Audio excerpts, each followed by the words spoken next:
नमस्कार दोस्तों। वर्धमान एस्ट्रोलॉजी में आप सबका हार्दिक स्वागत है। जैसा कि आप सब जानते हैं कि 16 मई 2020 से गुरु वक्री होने जा रहे हैं और ये 13 सितंबर 2020 तक यानी कि करीब 121 दिन तक वक्री रहेंगे, अर्थात अपनी उल्टी चाल चलेंगे। और 121 दिन बाद 13 सितंबर 2020 को गुरु अपनी सीधी चाल चलेंगे, यानी कि मार्गी हो जाएंगे। दोस्तों, अभी गुरु अपनी नीच राशि मकर में गोचर कर रहे हैं, जहाँ पर मकर राशि के स्वामी शनि पहले से ही वहाँ पर मौजूद हैं और जिस कारण से गुरु का नीच भंग भी हो रहा है। दोस्तों, गुरु 16 मई से 13 सितंबर तक अपनी वक्री अवस्था में रहेंगे, जिसमें 30 जून तक वो मकर राशि में रहेंगे, जहाँ पर वो अपनी नीच अवस्था में होंगे। 30 जून के बाद गुरु अपनी नीच अवस्था से बाहर आ जाएंगे, किंतु वक्री अवस्था में बने रहेंगे। दोस्तों, यहाँ पर एक ख़ास बात यह है कि जब कोई ग्रह नीच का होता है और वक्री हो जाता है तो उसका नीचत्व भंग हो जाता है। इसी प्रकार यदि कोई ग्रह उच्च का होता है और वक्री हो जाता है तो उसका भी नीचत्व भंग हो जाता है और वह सामान्य फल देने लगता है। बृहस्पति देवताओं के गुरु हैं और ये सबसे ज़्यादा शुभ ग्रह माने जाते हैं। हमारे जीवन के सभी शुभ कार्य हम गुरु से ही देखते हैं। सबसे पहले गुरु की प्लेसमेंट ही देखी जाती है कि जातक की कुंडली में गुरु कौन से भाव में गोचर कर रहे हैं और किस भाव में वो स्थित हैं, और जिस भाव में वो गोचर कर रहे हैं वे भाव शुभ हैं या अशुभ हैं। शादी विवाह का मुहूर्त निकलवाने में भी सबसे पहले गुरु की प्लेसमेंट ही देखी जाती है कि कुंडली में गुरु कहाँ पर स्थित हैं। जिन लोगों की कुंडली में गुरु शुभ स्थिति में होते हैं या जिन पर गुरु की कृपा होती है, उनकी कुंडली में कई दोषों का प्रभाव अपने आप ही खत्म हो जाता है। चाहे उसका प्रभाव कैसा भी हो, चाहे उसकी पर्सनल लाइफ पर हो या प्रोफेशनल लाइफ पर हो। अभी गुरु की जो स्थिति चल रही है उसके हमें बहुत ही अजीबोगरीब परिणाम देखने को मिल रहे हैं, क्योंकि गुरु शनि के साथ युति में चल रहे हैं। शनि पापी ग्रह हैं और गुरु शुभ ग्रह हैं, और गुरु इस समय शनि की राशि में शनि के साथ मौजूद हैं, और शनि भी अपनी राशि में होने के कारण बहुत ही ज़्यादा पावरफुल हैं। शनि के पास दो भावों का स्वामित्व है, मकर व कुंभ, और गुरु भी दो राशियों के स्वामी हैं, धनु व मीन राशि। यानी हर कुंडली में शनि व गुरु की युति का 4 भावों पर असर देखने को मिल रहा है।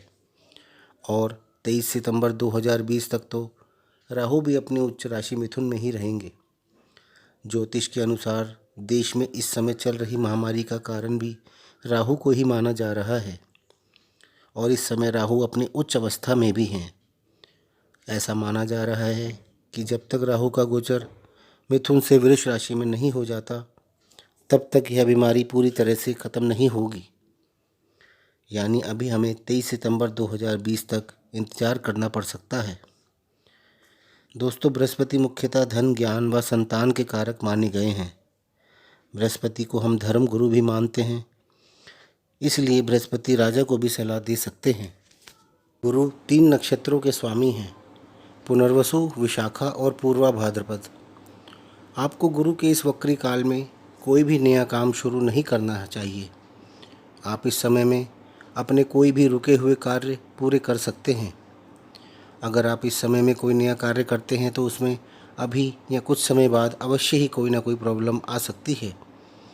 आपके किसी बिल्डिंग की कंस्ट्रक्शन, रिपेयर या रिनोवेशन आदि बीच में यदि रुके पड़े हैं तो आप उसे कंप्लीट कर सकते हैं, किंतु ध्यान रखें कि 16 मई से 13 सितंबर 2020 के बीच गुरु के वक्री काल में कोई भी बड़ा व शुभ नया कार्य शुरू ना करें। 13 सितंबर को गुरु का वक्री काल ख़त्म हो जाएगा, आप उसके बाद कर सकते हैं। इसके अलावा शनि भी 11 मई से 29 सितंबर तक वक्री चल रहे हैं। राहु भी 23 सितंबर तक मिथुन राशि से वृष राशि में गोचर कर जाएंगे। हो सकता है तब तक महामारी से भी काफ़ी हद तक छुटकारा मिल जाएगा। इसलिए आप गुरु की अपनी कुंडली के अनुसार स्थिति को देखते हुए ही कोई कार्य करें और देखें कि गुरु आपकी कुंडली में किस किस भाव के स्वामी हैं। और आपको उस भाव से संबंधित क्या नुकसान और क्या लाभ होने वाला है। और 30 जून को तो गुरु अपनी स्वयं की राशि धनु में चले जाएंगे और किसी भी ग्रह का अपनी राशि में जाने पर उसका शुभ प्रभाव कई गुना बढ़ जाता है, क्योंकि कोई भी ग्रह अपनी राशि में अपनी मनमानी करने के लिए स्वतंत्र होता है और अपनी राशि का भाव कोई भी ग्रह खराब नहीं करना चाहता, इसलिए वह वहाँ पर शुभ फल ही देता है। मिथुन, कन्या, धनु और मीन लगन वाले जातकों की कुंडली में तो 30 जून से हंस योग भी बनेगा, जो कि बहुत ही ज़्यादा शुभ योग होता है। तो आइए अब हम जानेंगे कि सभी लगन वाले जातकों पर गुरु के वक्री होने का क्या प्रभाव पड़ेगा। अभी हम कन्या लगन वाले जातकों के बारे में बात करेंगे। कन्या लगन वाले जातकों की कुंडली में गुरु का गोचर अभी 5वें भाव में चल रहा है और गुरु इस कुंडली में चतुर्थ व सप्तम भाव के स्वामी हैं और गुरु अभी शनि के साथ युति में भी चल रहे हैं और 30 जून तक शनि के साथ शनि की राशि मकर में ही युति में रहेंगे। यहाँ पर गुरु चतुर्थ भाव के स्वामी होकर पंचम भाव में गोचर कर रहे हैं, यानी केंद्र व त्रिकोण का संबंध बन रहा है। आप इस समय में अपने जीवन में बहुत तरक्की करेंगे, आप बहुत गुणी भी होंगे, आप समाज को साथ लेकर चलेंगे और समाज के हित में कई कार्य भी करेंगे।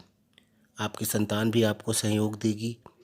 आप स्टूडेंट हैं तो आपकी शिक्षा बिना रुकावट के चलेगी। गुरु यहाँ पर सप्तम भाव के भी स्वामी हैं और पंचम भाव में स्थित हैं। आपका यह योग दिखाता है कि आपकी लव मैरिज भी इस समय में हो सकती है। यदि आपका विवाह होने वाला है तो आपका जीवन साथी बहुत ही समझदार होगा। आप दोनों का इस समय में हुआ विवाह यह दर्शाता है कि आप दोनों का जीवन बहुत आराम से कटेगा। आपके जीवन साथी का झुकाव आपकी संतान की ओर ज़्यादा होगा। आपके बिजनेस पार्टनर व आपकी संतान के आपसी संबंध अच्छे हो सकते हैं। 30 जून को गुरु का गोचर मकर राशि से धनु राशि में हो जाएगा और गुरु आपकी कुंडली में पंचम भाव से चतुर्थ भाव में आ जाएंगे, जो कि माता का व प्रॉपर्टी का व सारे सुखों का भाव है। इस भाव में भी गुरु 13 सितंबर तक वक्री अवस्था में ही रहेंगे। यहाँ पर गुरु चतुर्थ भाव के स्वामी होकर चतुर्थ भाव में ही रहेंगे। इस समय में आपको सब सुविधाएं प्राप्त होंगी। आप किसी तरह की सुविधा से वंचित नहीं रहेंगे। आपकी माता का सहयोग भी आपको पूर्ण रूप से प्राप्त होगा। आपके पिता का स्वास्थ्य भी अच्छा रहेगा और उन्हें इस समय में कोई कष्ट भी नहीं होगा, क्योंकि नवम भाव से अष्टम भाव होने के कारण यह आपके पिता के आयु का भाव भी है। आपके जीवन साथी का कार्य इस समय में बहुत अच्छा रहेगा तथा उसकी आय भी बहुत अच्छी होगी। गुरु इस कुंडली में सप्तम भाव के भी स्वामी हैं और चतुर्थ भाव में स्थित हैं। आपके जीवन साथी से भी आपको काफ़ी सहयोग प्राप्त होगा और उसके व आपकी माताजी के भी इस समय में काफ़ी अच्छे संबंध रहेंगे। आपका बिजनेस पार्टनर भी इस समय में काफ़ी लकी साबित होगा। आप समाज के लिए कई अच्छे कार्य भी करेंगे। गुरु की दृष्टि आपके दशम भाव पर होने से आपको आपके कार्य क्षेत्र में बहुत लाभ होगा। आपके पिता भी आपको पूरा सहयोग देंगे। आपको इस समय में सब सुख साधन उपलब्ध होंगे। देश में चल रही परिस्थिति के बावजूद आपको किसी भी तरह की कोई परेशानी नहीं रहेगी।